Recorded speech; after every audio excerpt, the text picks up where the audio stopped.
Dear teachers, welcome to JSN English Learning. We are with Unit 7 of the revised PGTRB syllabus, and we are discussing Jane Harrison's Stolen.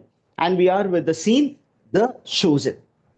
But The Chosen refers to whom? Ruby. Ruby was there. Now you will find that there is a bit of confusion there. நான் எனக்குமே இருந்தது but இந்த சீன்ல main focus is on on. ஏன் அப்படின்னா Ruby was chosen but something has happen to Ruby. அந்த சாய்ஸ்னால ரூபிக்கு என்ன நடந்துச்சுன்னா அடுத்தடுத்த சீன்ல சொல்ல போறாங்க. அதுக்கு இடையில பாத்தீங்கன்னா த சோசன் அப்படின்னு ஒரு சீனை இன்ட்ரோடியூஸ் பண்ணியிருக்காங்க author. And the chosen happens to be Ann. ரூபிய மேல ஸ்பாட்லைட் நின்னாலும் யாரை தான் ஃபைனலா சூஸ் பண்ணியிருக்கிறாங்களாம்? Ann was chosen. ஏன்னா நம்ம ஸ்டோரி படி ஆன் வந்து she goes with adoptive parents and she lives there forgetting her aboriginal past. Aboriginal ரூட்ஸை மறந்துட்டு அந்த ஃபேமிலியோட செட்டில் ஆகியிருப்பாங்க. ஆனால் பிற்காலத்தில் she will come to know about her roots. அப்போ அவங்களுக்குள்ள இருக்கக்கூடிய டிலமா அதுதான் அந்த ஸ்டோரியில ஆனை பத்தி வரும்போது. இப்போ இந்த ஸ்டோரியில பாத்தீங்கன்னா த சோசன் அப்படிங்கிற ஒரு சீன் இருக்கு. அதுல மெயின் கேரக்டர்ஸ் யாரு அப்படின்னா on. And on is actually remembering her adoption. அப்படியே பாஸ்ட்ல எப்படி அந்த பேரண்ட்ஸ் வந்து அடாப்டிவ் ஃபாதர் அடாப்டிவ் மதர் வந்து எப்படி அவளை சூஸ் பண்ணி கூட்டிகிட்டு போனாங்க அப்படிங்கிறத பத்தி ரீகால் பண்றாங்க. It's only memory scene, reminiscence. இப்போ இந்த சீன்ல Anne is found seated on a bed. Okay, her white parents are represented by shadows falling onto a Venetian blind or a white sheet. இதுதான் ஸ்டேஜ் டிரெக்ஷன். அப்படியே ஒரு பின்னாடி ஸ்கிரீன்ல அப்படியே ஒரு ஒயிட் ஸ்கிரீன்ல ரெண்டு image. And Anne and her parents speak in turn but do not hear each other. Anne வந்து அவங்கள்ட்ட பேசுற மாதிரி இருக்கு, அவங்க Anne கிட்ட பேசுற மாதிரி இருக்கு, but they are disconnected. Now Anne என்ன நடக்கிறாங்க பாருங்க. ஆன் வந்து ரொம்ப இன்ட்ரெஸ்டிங்கா என்ன பேசிட்டாங்க. They always set I was special because they sous me. அப்படியே ரொம்ப கர்வமா பேசுறாங்க. என்னுடைய அடாப்டிவ் பேரண்ட்ஸ் என்ன சொன்னாங்க? I was always special because they sous me. That is what they always set. நீ எனக்கு ஸ்பெஷல்மா, உன்னை நாங்கள் செலக்ட் பண்ணோம். Now father is telling to on, we didn't have you princess, we chose you. நீ என்னுடைய biological child கிடையாது, we only chose you. Then the father looks to the mother and says, do you think we made a good choice? Mother replies to father, oh yes, she was by far the best child. And which means she was not the first one to be adopted. அவங்க நிறைய அந்த மாதிரி adapt பண்ணாங்க, சரியில்லைன்னு கொண்டு போய் விட்டுட்டாங்க. இவ கொஞ்ச நாளைக்கு அவங்களோட ஸ்டே பண்ணி இருந்தா. Now and that day mom and dad brought me home. They gave me a doll and had white hair. I had never seen such a doll and I got my own room. As she is telling what was the benefit of going with the adoptive parents whom she calls as mom and dad. அவங்களுக்கு என்ன வாங்கிட்டு வந்து கொடுத்தாங்களா? ஆனுக்கு என்ன கொடுத்துருக்காங்க அந்த adaptive parents? டால். அப்புறம் அந்த டால் இன்ன வரைக்கும் அந்த மாதிரி ஒரு நல்ல டால் பார்த்தது இல்லை. நான் அவங்க வீட்டுக்கு போனேன், எனக்கு தனி ரூம் கொடுத்தாங்க. Okay, then what did the mother say to Anne? There was new pyjamas on the bed. They might be bit big, but I can buy more tomorrow. Now Anne, just tell us if you need anything. Do you need another blanket? Did you want more to eat? அவளுக்கு எல்லாமே கொடுக்குறாங்க. Anne says, I must have been in the children's home long because I can't remember it at all. Father to Anne, it's time to go to beddy eyes now and say your prayers. To mother, we'll get her the best of everything. அவளுக்கு எல்லாமே நல்லதா கிடைச்சிச்சு. என்ன கிடைச்சிச்சு? Good education கிடைச்சிச்சு, what is a sense of security கிடைச்சிச்சு, good upbringing கிடைச்சிச்சு, எல்லாமே கிடைச்சிச்சு. And Anne is thanking God for such nice parents and all of them go to sleep. Okay, is the ideas clear, teachers? அப்ப இந்த scene எதை பத்தி சொல்லுது அப்படின்னா, it டெல்ஸ் how aboriginal child gets disconnected from her own family and gets connected with adoptive family. And how within adoptive family உள்ள போய் கொஞ்ச நாள் ஹாப்பியா இருக்கு, அதற்கப்புறம் how they get separated. அதற்கப்புறம் the idea of being chosen and the idea of belonging naturally. When you are with your parents, you belong naturally to them. But when somebody takes you to their home, you are chosen. You don't belong to them. அதே நேரத்துல இந்த on வந்து என்ன பண்ணிட்டா, present வந்து கொஞ்சம் ஹாப்பியா இருக்கிறதுனால she has forgotten the painful past. Is the information clear? இப்போ ரெண்டு சிம்பாலிக் எலிமெண்ட்ஸ் இந்த சீன்ல மென்ஷன் பண்ணிருக்காங்க. என்ன? Shadow and screen.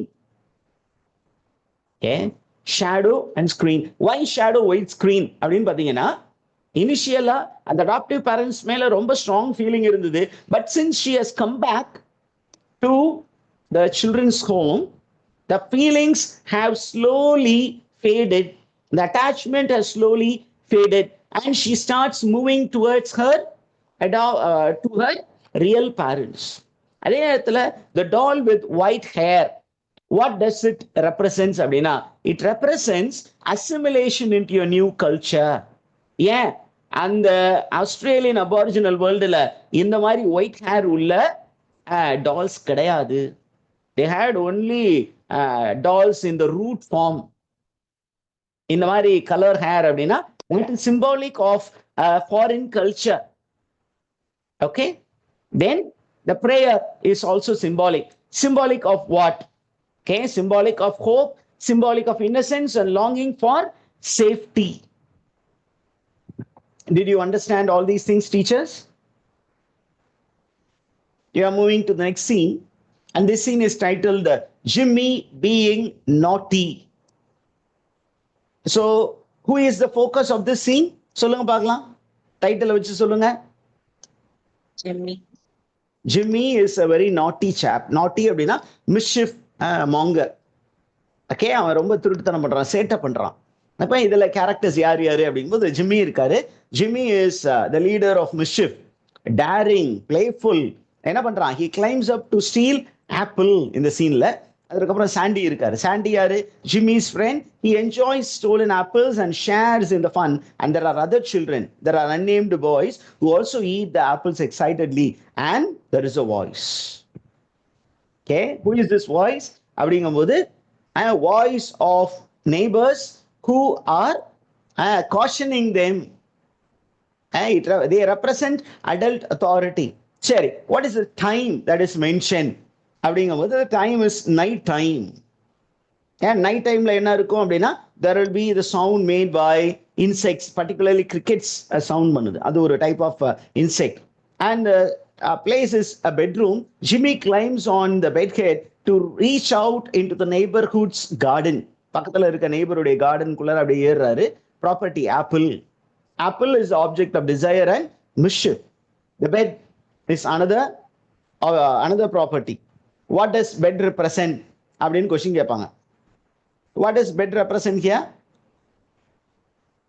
Okay, it is representing a platform from which one can reach out to the desire.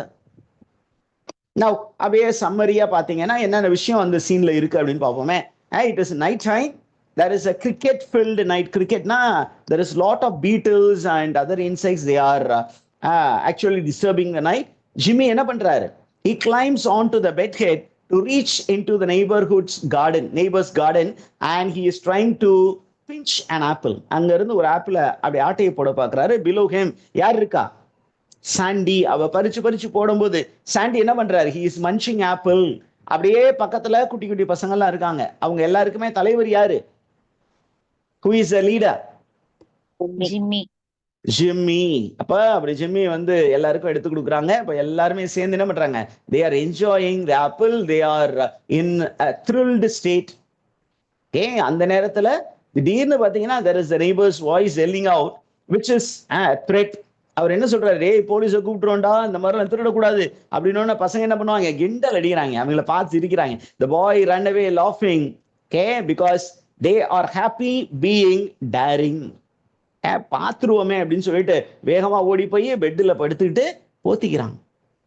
அப்ப இதுல நிறைய விஷயங்கள் நமக்கு அப்படியே வருது. என்ன அப்படின்னா, how innocently children were plucking apple and how authority was trying to control them. And how there was a kind of friendship between all these children. இதுவும் இருக்கு. Now we move on to the next scene. எல்லாமே சின்ன சின்ன scenes இருக்கும். There is a scene titled Unspoken Abuse 1. நல்லா note பண்ணிக்கோங்க. Title என்ன? Unspoken Abuse 1. Abuse அப்படின்னாவே misuse. Somebody is being misused.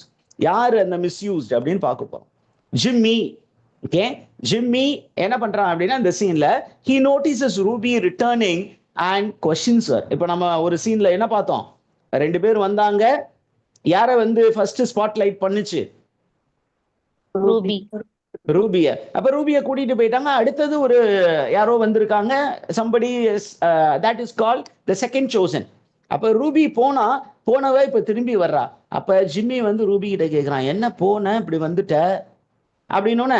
Anne is also very curious but she is alerted because ரூபியோட ஃபேஸ்ல பாடியில நிறைய டிரான்ஸ்ஃபர்மேஷன்ஸ் இருக்கு.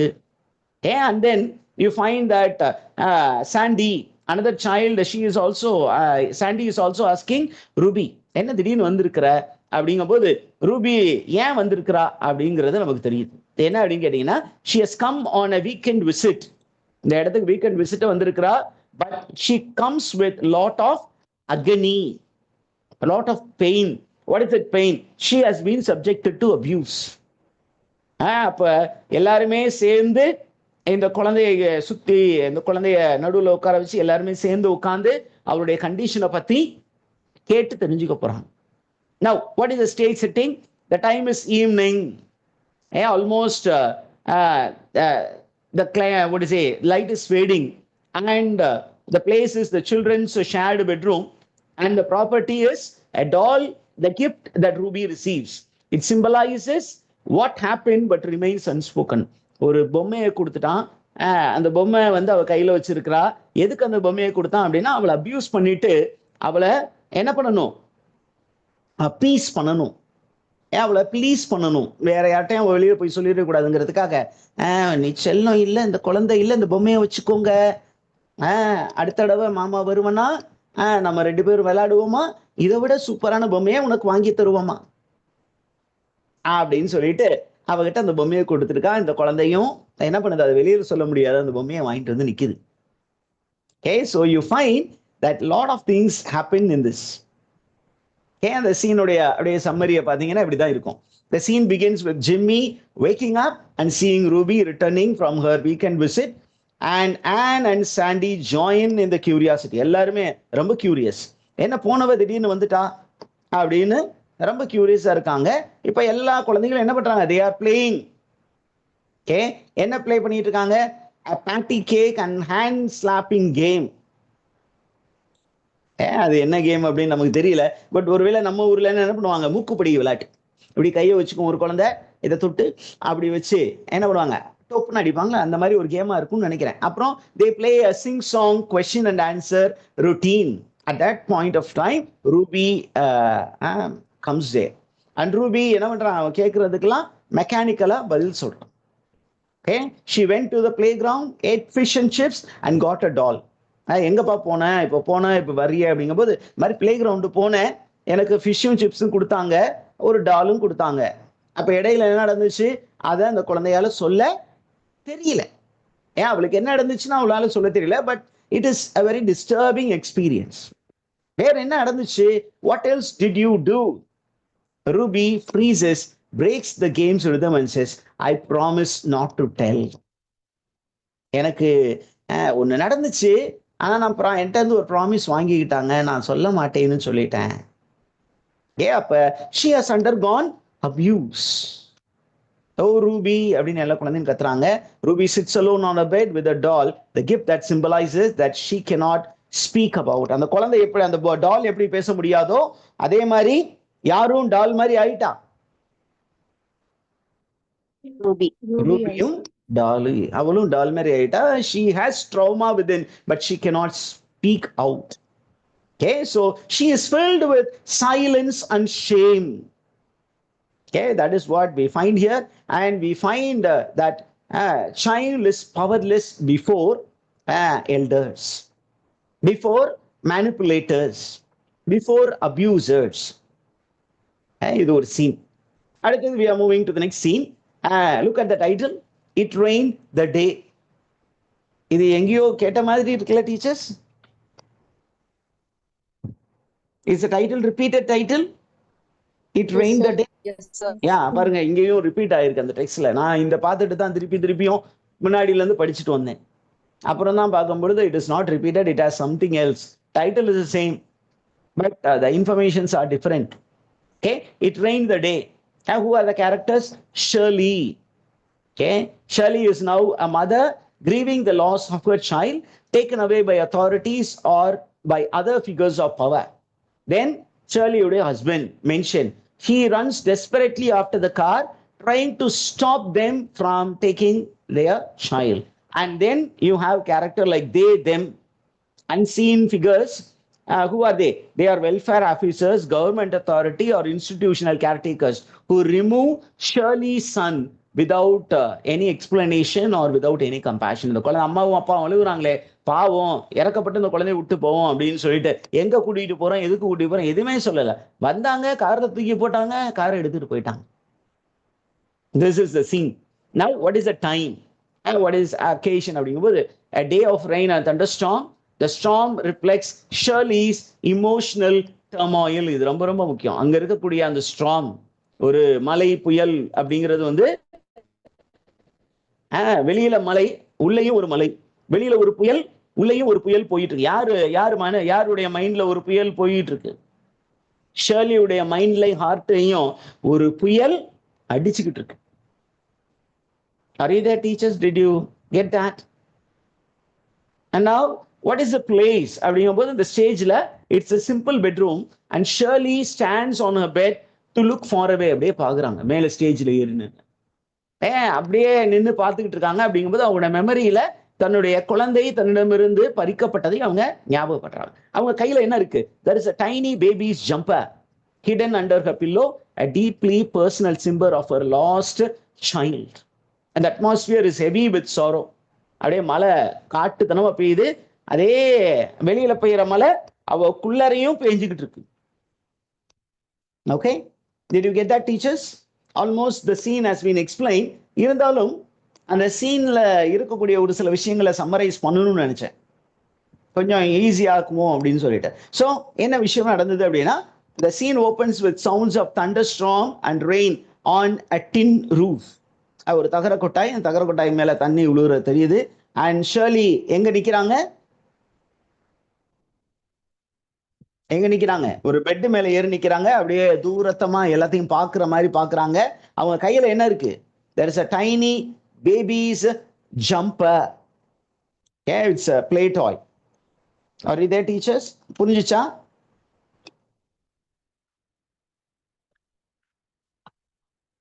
What do you mean by the baby's jumper?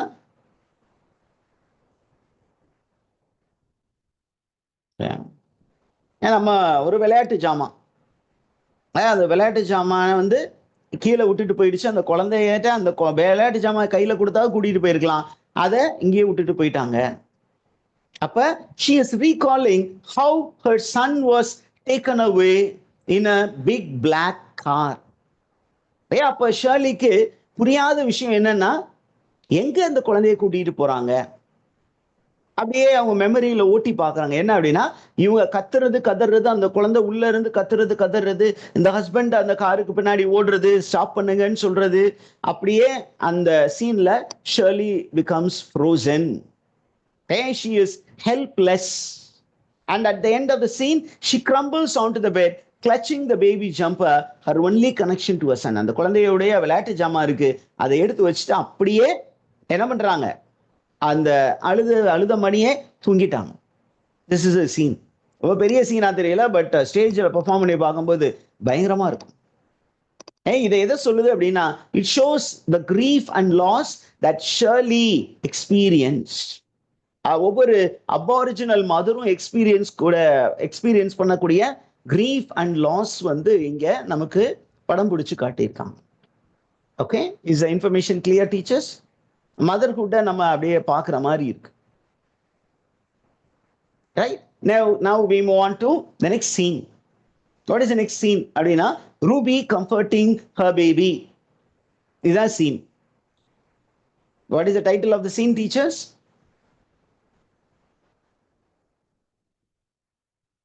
Ruby comforting her baby. That's scene. அப்ப இந்த சீன்ல பாத்தீங்கன்னா நமக்கு ரூபி வந்து ப்ரீவியஸ் சீன்ல என்ன நடந்ததுன்னு சொன்னோம்? She was abused by some. She was sexually abused and she was given a doll. இப்போ பாத்தீங்கன்னா அந்த அபியூஸ்னால she has become mentally unstable. அப்ப அவ வந்து she is imagining herself to be a mother and she imagines the doll, okay, to be her baby, or she thinks of that as her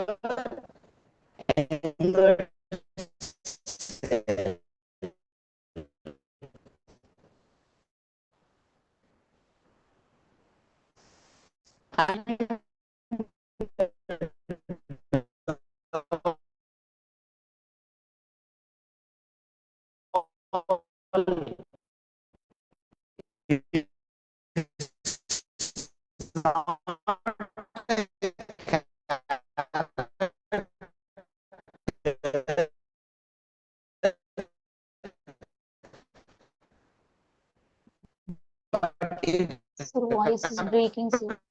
Since Ruby's childhood or the Ruby's own lost childhood. Stage setting என்ன கொடுத்திருக்காங்கன்னா it is night time. Okay, and she who is already with a painful past is, okay, இதுதான். Just check out.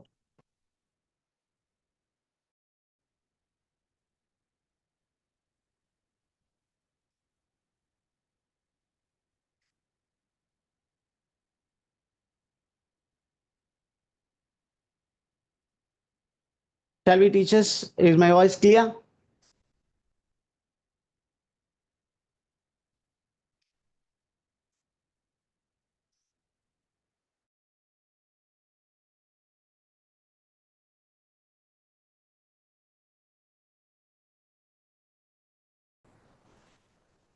Okay, in the scene, we find that Ruby is alone in that room and she is in a bed and she is putting the doll in a cradle. அந்த ஒரு கிரேடல்ல ஒரு தொட்டில்ல இந்த குழந்தைய போட்டு ஒரு lullaby பாடிட்டு இருக்கா.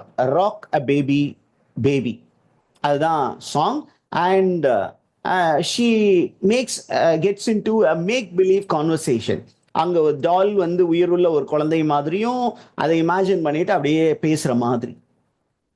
ஏன் அந்த குழந்தைய வந்து எப்படி கூப்பிடுறா? மம்மிஸ் பிரிட்டி கேர்ள் அப்படின்னு சொல்லிட்டு, உனக்கு பேரு அது வாங்கி தருவேன் இது வாங்கி தருவேன் அப்படின்னு அந்த குழந்தைகிட்ட பேசிக்கிட்டு இருக்க மாதிரி நிறைய விஷயங்கள் இருக்கு. Okay, is the information clear? Okay, that shows how the child has become troubled. And then we move on to the next scene. ரொம்ப ரொம்ப சின்ன சின்ன சீன் டீச்சர்ஸ். நான் அதை கொஞ்சம் ஒரு சில விஷயங்கள் வந்து சின்ன சீனையே நான் கொஞ்சம் எக்ஸ்பிளைன் பண்ணியிருக்கேன், அவ்வளோதான். மற்றபடி இன்னும் ரொம்ப சின்னதாக இருக்கும். அங்கே ஒரு சில பெரிய சீன்ஸையும் ஒரே அளவுக்கு கொண்டு வந்திருக்கிறேன், அவ்வளோதான். Now Sandy story of the monkey அப்படின்னு ஒரு சீன் இருக்கு. வாட் இஸ் மங்கி அப்படின்னா, it is a monstrous figure, outcast who steals and eats children in the darkness. இந்த குழந்தைகளுடைய பொருளை புடிங்க திங்கிற ஒரு மான்ஸ்டர். அந்த மான்ஸ்டருக்கு சாண்டி வைக்கக்கூடிய பேர் என்ன? மங்கி. Okay, so Sandy in the scene plays the role of the storyteller. அவர் என்ன பண்றாரு அப்படின்னா, ரூபி வந்து ஏற்கனவே ரொம்ப டிஸ்டர்ப்டா இருக்காங்க.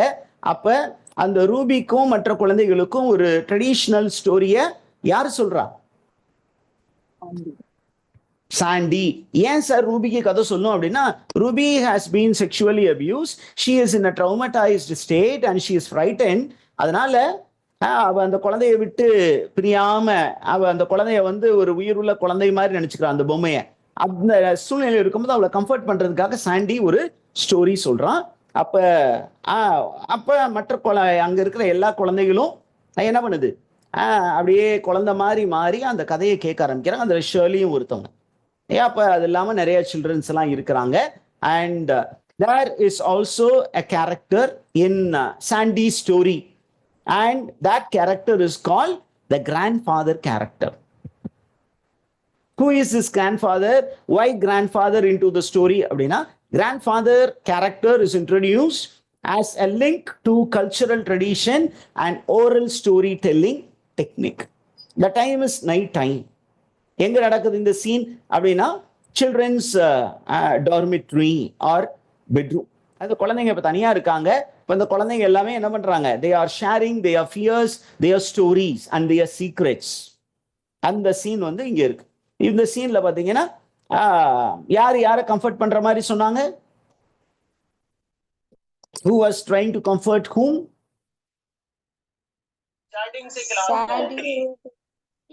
Sandy was trying to console Ruby. அப்ப அந்த ரூபி வந்து ரொம்ப பயந்த மாதிரி இருக்கும்போது என்ன பண்றான், அப்படியே சாண்டி வந்து என்ன சொல்றான், நான் உனக்கு ஒரு கதை சொல்லவா, இந்த கதை வந்து என்னுடைய கிராண்ட்ஃபாதர் எனக்கு சொன்னது, நான் உனக்கு சொல்றேன், நீ இந்த பயம்லாம் விட்டு வெளியில வந்துரு அப்படின்னு சொல்லும் பொழுது மற்ற எல்லா குழந்தைங்களும் அவங்க கிளம்பி வந்துடுறாங்க. அப்ப what is the story? It is story of the big bad monkey. And he starts telling the story. He tells how long ago there was no darkness. ஒரு காலத்துல இந்த மாதிரி இருட்டே இல்லாம இருந்தது. இப்ப ஏன் இருட்டை பத்தி பேசுறாங்க அப்படின்னா, அந்த இருட்டான ஒரு இடத்துல தான் ரூபிக்கு ஒரு அபியூஸ் நடந்திருக்கு. அதனால she is afraid of darkness. அப்ப அந்த டார்க்னஸ் பத்தி ஒரு கதை சொல்றார். ஒரு காலத்துல இந்த டார்க்னஸே இல்ல. The sun was called as Yuringa in Aboriginal slang. சன்னுக்கு என்ன பேரு சொன்னா aboriginal ஸ்லாங்ல யுரிங்கா. And the sun was shining all the time, making the earth unbearably hot. பயங்கர ஹீட்டா இருந்தது. ஏன்னா எந்த நேரமும் வெயில் மட்டும் அடிச்சுக்கிட்டு இருந்தது. And so animal and people they suffered until a huge flock of birds flew away, turning the sky black. அப்ப எல்லாமே வெளிச்சமா இருந்ததுனால எல்லாருமே சஃபர் ஆகும்போது ஒரு குரூப் ஆஃப் பேர்ட்ஸ் என்ன பண்ணாங்க, போய் அந்த சூரியனை மறைச்சாங்க. மறைச்சதுனால there was coolness, but also there was world which covered in darkness. This is how darkness came into the world. அப்ப இந்த டார்க்னஸ் இந்த உலகத்தை சூழ்ந்த போது என்ன நடந்தது அப்படின்னா, there emerged a monkey, a huge greedy outcast who began to steal and eat children under the cover of night, and people were powerless to stop him because they couldn't see him. அப்ப எல்லாம் இது ஒரு பெரிய பிரச்சனையாச்சு. ஏன்னா அந்த பிள்ளைங்களுடைய சாப்பாடை பிடிங்குது இது ஒரு ஸ்ட்ரேஞ்ச் கிரீச்சர். அப்ப இந்த எல்டர்ஸ் கிட்ட போய் கேட்டாங்க. அப்ப அந்த எல்டர்ஸ் என்ன சொன்னாங்கன்னா, இந்த மங்கி வரும்போது நீ என்ன பண்ணுங்க, ஒரு மேஜிக் பவுடர் இருக்கு, அதை வந்து என்ன பண்ணுங்க, அவன் மேல தூவி விடுங்க. அப்ப அவனுடைய ஸ்கின் என்ன ஆகும், it will become pale, so he could never hide in the darkness again. அவன் கருப்பா இருக்கான், கருப்பு உருவான், அதுக்கு மேல பவுடரை போட்டா அவன் வெள்ளை தெரிஞ்சிடும், அவன் எங்க இருக்கிறான்னு தெரிஞ்சிடும். அப்ப அவனை பிடிச்சிடலாம், அவனை பிடிக்கலாம் அப்படின்னு சொல்லியிருக்காங்க. உடனே இந்த குழந்தைகளும் அதுக்குள்ள சேர்ந்துச்சு. While Sandy spins the tale, it is not the original tale, he is actually concocting a tale. Other children act out the hunting, stealing and eating, a dark but playful embodiment of the story. இந்த குழந்தைகள்லாம் என்ன பண்றாங்க, அங்க இருக்கிற மங்கி மாதிரி இவங்களும் திருட்டுத்தனமா போய் அடுத்தவங்க பெட்டில் இருக்கிறது எல்லாத்தையும் திருடி அந்த ஆக்ஷன்ல இறங்குறாங்க. One by one they drift off to bed, leaving Ruby alone with Sandy. Okay, இப்ப சாண்டி ரூபி ரெண்டு பேரும் தான் இருக்காங்க.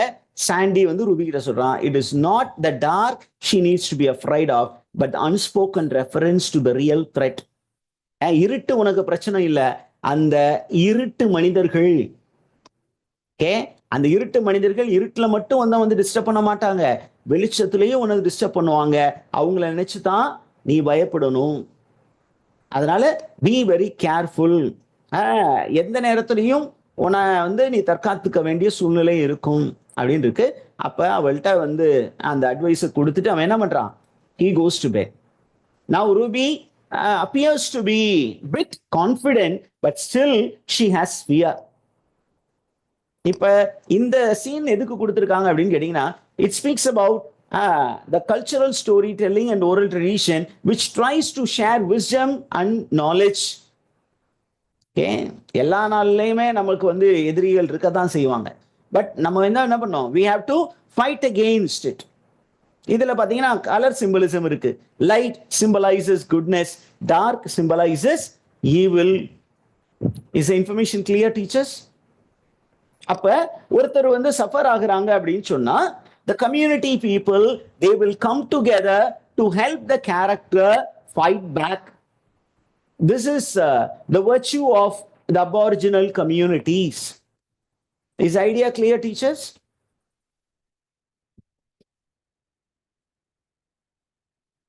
Okay, புரிஞ்சிருக்கும்னு நினைக்கிறேன். We will stop here. We will go for a 2 minutes break.